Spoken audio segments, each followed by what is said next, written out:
In the last video, I introduced you to the notion of a probability. Well, really, we started with the random variable, and then we moved on to the two types of random variables. You had discrete that took on a finite number of values, and well, I was going to say that they tend to be integers, but they don't always have to be integers. You have discrete random, and so, finite meaning you can't have an infinite number of values for a discrete random variable. And then we have the continuous, which can take on an infinite number. And the example I gave for continuous is, let's say, random variable x, and people do tend to use, let me change it a little bit just so you can see it can be something other than an x. Let's say I have the random variable capital Y, they do tend to be capital letters, is equal to the, I don't know, exact amount of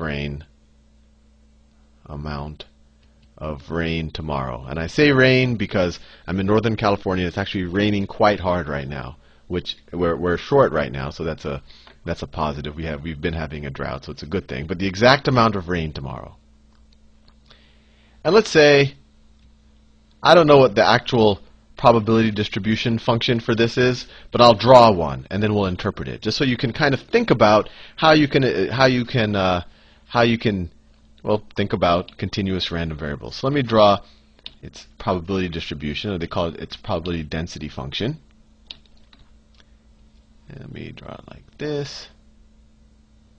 And let's say that there is, let me think, there's, let's say it looks something like this. Yeah, like that. All right, and then I don't know what this height is. So the x-axis here is the amount of rain, where this is 0 inches, this is 1 inch, this is 2 inches, this is 3 inches, 4 inches, and then this is some height. Let's say it peaks out here at, I don't know. Let's say this is 0.5. So the way to think about it, if you were to look at this and I were to ask you, what is the probability? What is the probability that y, because that's our random variable now, that y is exactly equal to 2 inches? That y is exactly equal to 2 inches, right? What's the probability of that happening? Well, based on how we thought about the probability distribution functions for the discrete random variable, you'd say, okay, let's see, 2 inches, that's the case we care about right now. Let me go up here. Say, okay, it looks like it's about 0.5, and you say, well, I don't know, is it a 0.5 chance? And I would say, no, it is not a 0.5 chance. And before we even think about how we would interpret it visually, let's just think about it logically. What is the probability that tomorrow we have exactly 2 inches of rain? Not 2.01 inches of rain, not 1.99 inches of rain, not 1.99999 inches of rain, not 2.00001 inches of rain, exactly 2 inches of rain. I mean, like, there's not a single extra atom, water molecule above the 2-inch mark, and not a single water molecule below the 2-inch mark. And there, it's essentially zero, right? It might not be obvious to you because you've probably heard, oh, we had 2 inches of rain last night. But think about the exactly 2 inches, right? Normally, if it's like 2.01, people will say that's 2. But we're saying no, this does not count. It can't be 2 inches. We want it exactly 2. 1.99 does not count. Normally, I mean, our measurements, we don't even have tools that can tell us whether it is exactly 2 inches, right? No ruler you can even say is exactly 2 inches long. At some point, just the way we manufacture things, there's going to be an extra atom on it here or there. So the odds of actually anything being exactly a certain measurement to the exact, infinite decimal point is actually 0.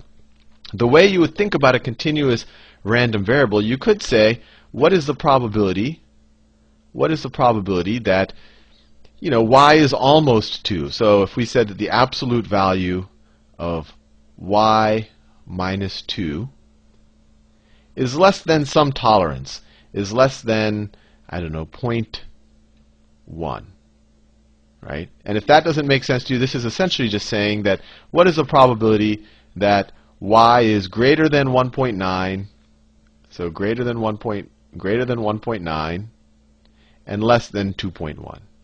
These two statements are equivalent. I'll let you think about it a little bit. But now this starts to make a little bit sense. Now we have an interval here. So we want all y's between 1.9 and 2.1. So we are now talking about this whole area. And area is key. So if you want to know the probability of this occurring, you actually want the area under this curve from this point to this point. And for those of you who have studied your calculus, that would essentially be the definite integral of this probability density function from this point to this point. So from, let me see, I've run out of space down here. So let's say if this graph, let me draw it in a different color. If this line was defined by, I don't know, I'll call it f of x. I mean, I could call it p of x or something. The probability of this happening would be equal to the integral, for those of you who have studied calculus, from 1.9 to 2.1 of f of x dx, assuming this is the x-axis, right? So it's a very kind of important thing to realize, because when a random variable can take on an infinite number of values, or it can take on any value between an interval. To get an exact value, to get it, exactly 1.999, the probability is actually 0. It's like asking you, what is the area under a curve on just this line?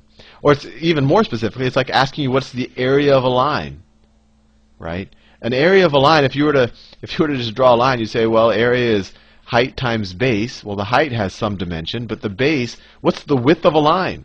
Right? There's, as far as the way we've defined a line has no width and therefore no area.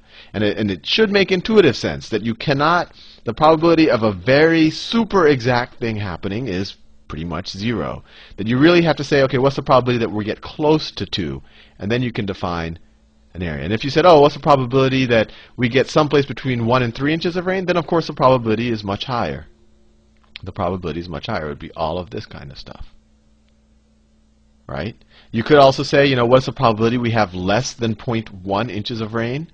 Then you would go here and you would calculate, if this was 0.1, you would calculate this area. And you could say, what's the probability that we have more than 4 inches of rain tomorrow? Then you would start here and you would calculate the area in the curve all the way to infinity, if the curve has area all the way to infinity. And hopefully that's not an infinite number, right? Then your probability won't make any sense. But hopefully if you take this sum, it comes to some number and it'll say, oh, there's only a 10% chance that you have that you have more than 4 inches tomorrow. And all of this should kind of immediately lead to one light bulb in your head, is that the probability of all of the events that might occur can't be more than 100%, right? All of the events combined can't, there's a probability of one that one of these events will occur. So essentially, the whole area under this curve has to be equal to 1. So if we took the integral of f of x from 0 to infinity, this thing, at least as I've drawn it, dx, should be equal to 1, for those of you who have studied calculus. For those of you who haven't, an integral is just the area under a curve, and you can watch the calculus videos if you want to learn a little bit more about how to do them. And this also applies to the discrete probability distributions. Let me draw one. The sum of all of the probabilities have to be equal to 1. And that example with the dice, or let's say since it's faster to draw, the coin, the two probabilities have to be equal to 1. So if this is, 1, 0, where x is equal to 1 if we're heads, or 0 if we're tails, each of these have to be 0.5. Or they don't have to be 0.5, but if one was 0.6, the other one would have to be 0.4. They have to add to 1. If one of these was, you can't have a 60% probability of getting a heads and then a 60% probability of getting a tails as well, because then you would have essentially 120% probability of either of the outcomes happening, which makes no sense at all. So it's important to realize that a probability distribution function, or probability distribution function in this case, for a discrete random variable, they all have to add up to 1. It's 0.5 plus 0.5. And in this case, the area under the probability density function also has to be equal to 1. Anyway, I'm all out of time from now. In the next video, I'll introduce you to the idea of an expected value. See you soon.